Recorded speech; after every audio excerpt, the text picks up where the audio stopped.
Batu Ujian Ambo Dewa Broto.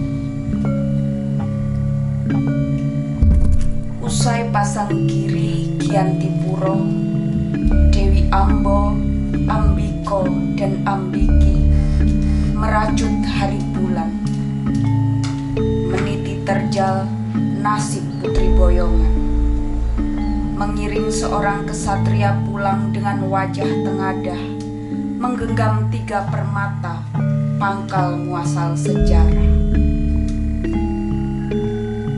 Namun, sebelum Hastinopuro makin mengikat, Dewi Ambo pun pamit.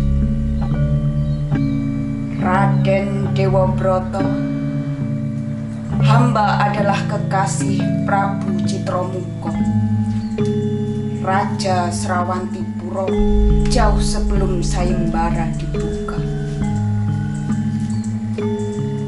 Maka kesatria itu pun rela melebarkan dada dan tangan, melepas seekor burung terbang mencari sarang pada sebuah dahan yang lama dirindukan. Tapi engkau telah sempurna milik Dewa Broto, Ambo. Raja muda Srawantipuro mengelak, membuang rasa cinta yang dirakit padu, namun sia-sia di akhir cerita. Begitu Ambo menyusul kembali, wajah Dewa Broto memerah, persis siang memantulkan kerasnya batu terjepit tanah. Pulanglah pada kekasihmu, Ambo. Jika tidak, Warastro ini akan mengantarmu ke sana. Ketika panah melesat dan Ambo jatuh menggeliat, Dewa Broto tertegun mandi keringat. Haruskah aku mati di tanganmu, Dewa Broto? Desis Dewi ini terus terngiang hingga jauh ke masa tua. Bersama desir angin wangi dari arah hutan tutupan, disusul kicau kepodang nyaring mengisyaratkan betapa luka ketika cinta seorang hamba sengaja diputar balikkan oleh sepasang satria. Aku menunggumu, Dewa Broto, di ujung anak panah yang sama di Kurusetra.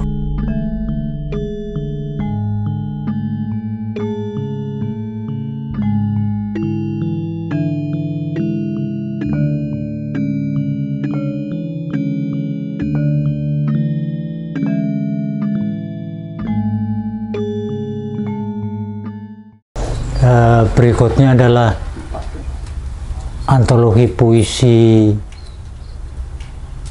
Asam Garam Ramayana Mahabharata. Ide dasar daripada penggarapan puisi-puisi itu adalah sebetulnya amat sangat sederhana, yaitu bahwa di masa kehidupan aman, damai, sejahtera seperti hari ini misalnya, itu sebetulnya banyak akar-akar masalah yang ada di sekitar kita. Nah, di dalam kisah wayang, selama ini saya mencoba mengamati masyarakat kita menyaksikan, melihat, menikmati, mengapresiasi wayang lebih kepada cerita-cerita indahnya, Nah, namun sejak kecil saya mempunyai pandangan yang agak berbeda. Beberapa kali di masa kecil saya nonton pertunjukan wayang, tetapi pulang dari nonton pertunjukan wayang itu ditanya sama Simbah, dongengi piye le? Saya senantiasa gugup, dan kemudian yang ingin saya sampaikan kepada Simbah, lah cerita niki mengono kuwi. Di dalam kisah wayang selama pertunjukan mulai jam 9 sampai jam 3-4 malam, itu kisahnya hanya berputar-putar ke sisi-sisi yang sangat permukaan. Dan kemudian pada masa berikutnya, secara pribadi, saya daripada nonton pertunjukan wayang, saya lebih suka membaca kisah wayang. Nah, itulah gara-garanya akhirnya saya coba ngoncei banyak sekali dalam kisah wayang itu hal-hal yang bisa dijadikan atau diangkat ke dalam puisi. Sebuah contoh puisi pertama yang saya masukkan dalam Asam Garam Ramayana Mahabharata adalah kisah Dewi Sukesi. Dewi Sukesi putra seorang raja raksasa dari Alangkadiraja. Beliau adalah seorang raseksi juga. Tetapi di dalam kisah wayang tidak banyak diceritakan kasus-kasus seperti itu, bahwa Dewi Sukesi itu merasa bahwa dirinya kepingin menjadi perempuan biasa. Kalau sekarang mungkin kasus LGBT. Sang bapak sudah memberitahu kepada sang anak bahwa bapakmu kira sekso, nek kowe anakku wedok ki ya ora seksi, kowe wis sak benere. Tetapi Dewi Sukesi menolaknya. Sampai kemudian dia mengadakan semacam sayembara, siapa yang bisa menjadikan dirinya perempuan biasa, kalau laki-laki akan dijadikan suami yang disujudi, dan kalau perempuan akan dijadikan saudara sejati seumur hidup. Peristiwa itu bukan saja terjadi di masa lalu. Di masa kini pun banyak juga hal-hal yang mirip kejadiannya. Dan ternyata dalam kisah itu ada seorang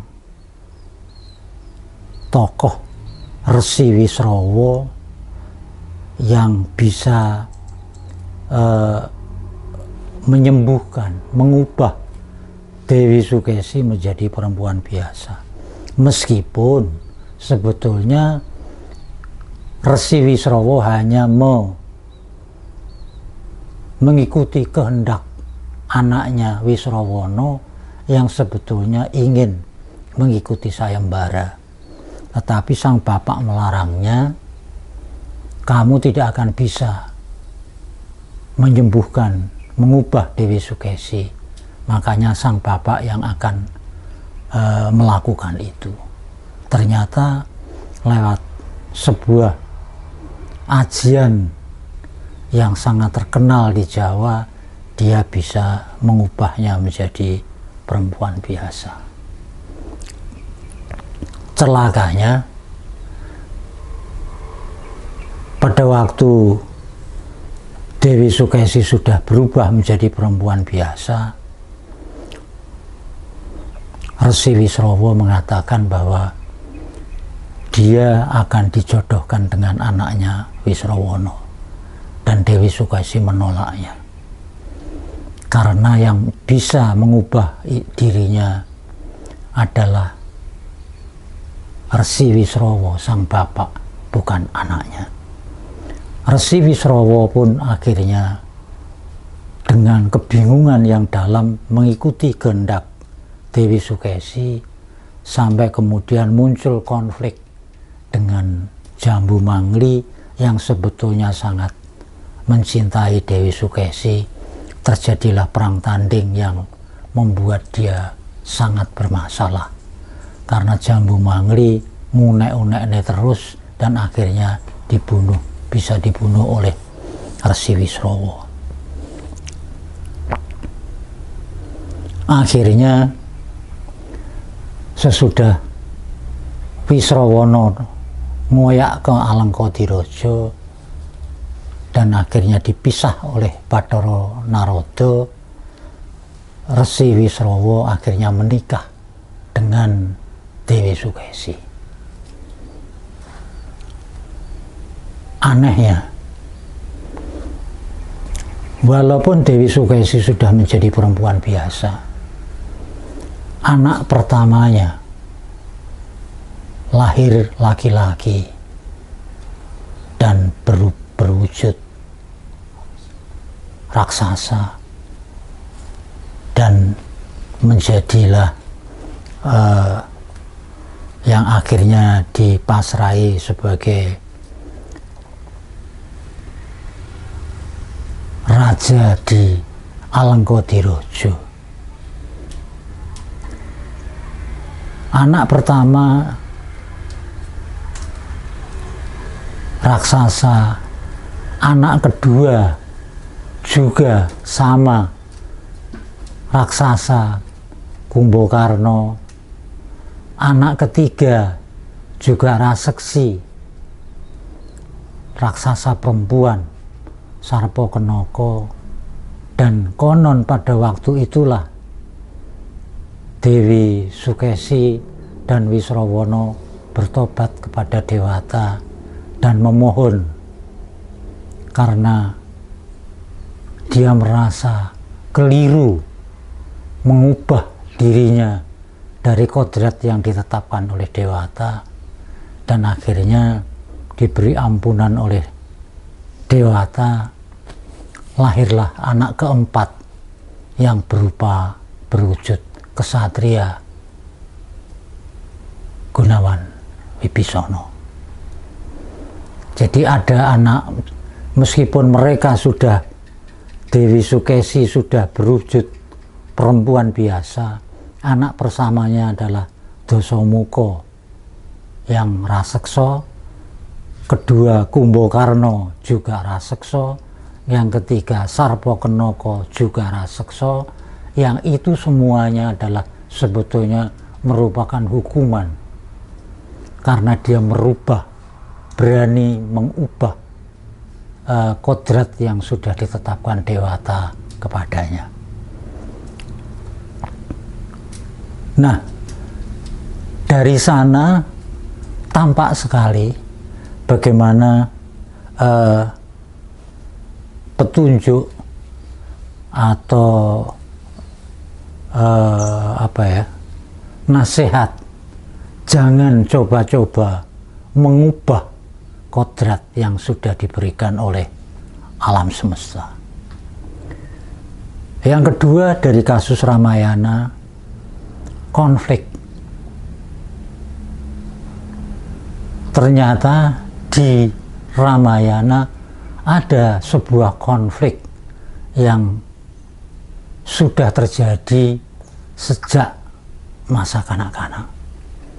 Anjani, Sugriwa, dan Subali, perebutan Supumane Astagina, juga menunjukkan bagaimana akar konflik itu dimulai sejak mereka masih kanak-kanak.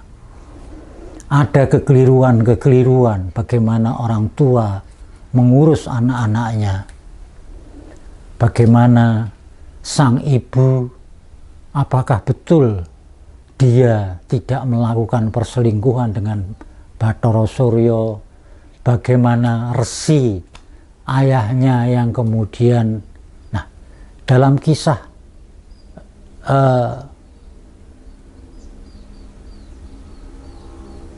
Anjani, Sugriwa dan Subali itu menunjukkan sekali bahwa berhati-hatilah, bahwa konflik itu bisa dimulai dari hanya perebutan dolanan di masa kecil yang akan berlanjut sampai ke masa-masa berikutnya. Dalam kisah Sumantri Sukosrono, rasa malu yang akhirnya tega membunuh saudara kandungnya. Di dalam Mahabharata juga muncul kisah yang mirip sama, bagaimana Gatotkaca tega membunuh Kalabendono yang berkata jujur kepada Anggawijaya di masa Anggawijaya diam-diam melamar Dewi Utari di negeri Wirata itu. Bagaimana kemudian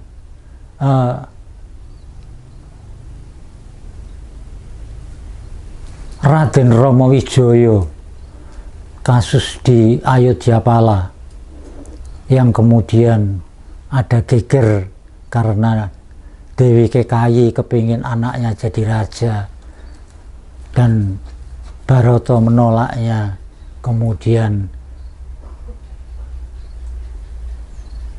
Ramawijaya mengajak pergi meninggalkan keraton, diikuti oleh istrinya Dewi Sinta, diikuti oleh adik kandungnya, adik sepupunya Lesmono.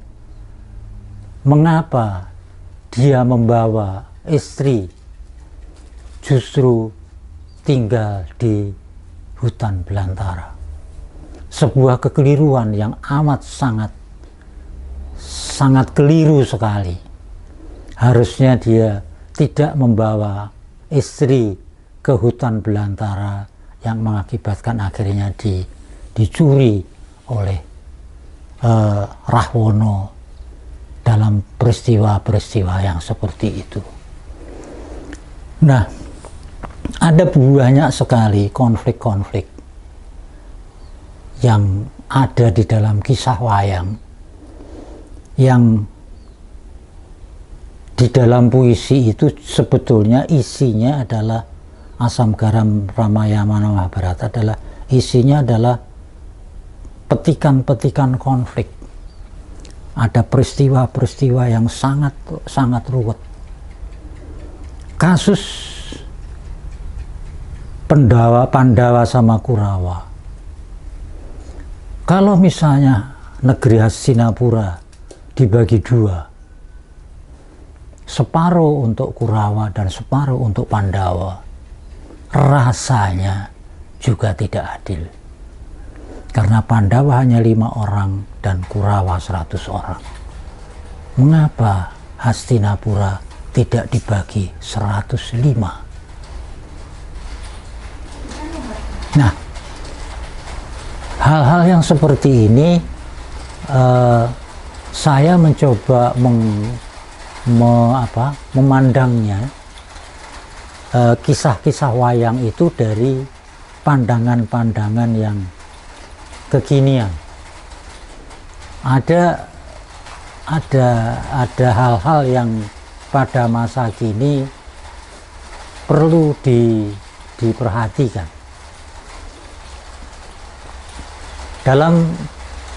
Dalam kisah Begawan Ciptoning, pada waktu Arjuna bertapa supaya berharap dalam perang Baratayuda Pandawa bisa menang,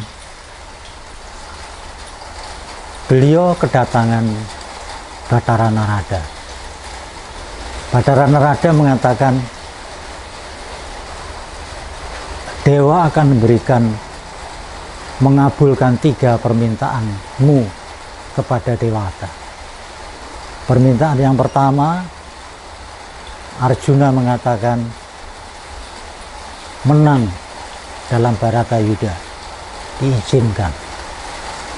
Kemudian yang kedua, diberi senjata untuk bisa memenangkan tersebut. Terus kemudian yang ketiga, kerajaan Pandawa bisa berlanjut sesudah peristiwa Baratayuda. Bathara Narada mengizinkan, terus kemudian pulang ke Kahyangan. Namun saat itu juga Semar datang ke dekat Arjuna dan berbisik, mengapa Raden mementingkan diri sendiri? Arjuna terkejut dituduh oleh Semar mementingkan diri sendiri. Jawab Semar adalah, Raden tidak memikirkan anak-anak Pandawa. Harusnya menurut Semar, anak-anak Pandawa dimohonkan keselamatan kepada Dewata. Dan ternyata seluruh anak-anak Pandawa tewas dalam Baratayuda. Itu yang beberapa catatan peristiwa-peristiwa kecil yang ada bertebaran di dalam kisah Ramayana Mahabharata, yang kemudian saya coba angkat, saya coba gali nilai-nilai puitiknya, kemudian saya jadikan puisi, saya kumpulkan dalam Asam Garam Ramayana Mahabharata. Jadi kira-kira adalah intinya adalah antologi puisi ini mencoba mendedah bahwa di balik ketenteraman, di balik peristiwa-peristiwa pertunjukan wayang yang sebetulnya justru menjadi tontonan di dalam kenyataannya, kisah wayang kan menjadi tontonan yang spektakuler. Sesungguhnya di balik peristiwa-peristiwa itu banyak sekali konflik-konflik yang seharusnya masyarakat meneladaninya. Itu jadi kira-kira yang bisa yang ingin saya angkat dari puisi Asam Garam Ramayana Mahabharata adalah di balik tontonan wayang yang spektakuler, yang ditepuk tangani, yang semalam suntuk seperti itu, yang kemudian orang nontonnya puas, bahagia selesai nonton, sampai pulang ke rumah biasanya dia tidak memikirkan lagi bahwa ada di balik tontonan wayang ini penuh dengan peristiwa-peristiwa yang sangat tragis kejadiannya. Konflik yaitu antara lain konflik-konflik yang ada di mana-mana, termasuk juga bagaimana dua kisah wayang Ramayana dan Mahabharata, mengapa, pertanyaannya, mengapa dua kisah wayang itu diakhiri dengan perang? Apakah perang menjadi sebuah tujuan akhir daripada kehidupan ini dalam Ramayana berakhir juga dengan perang, dan akhir daripada kehidupan Romo dan Sinta pun juga dikisahkan tidak bahagia.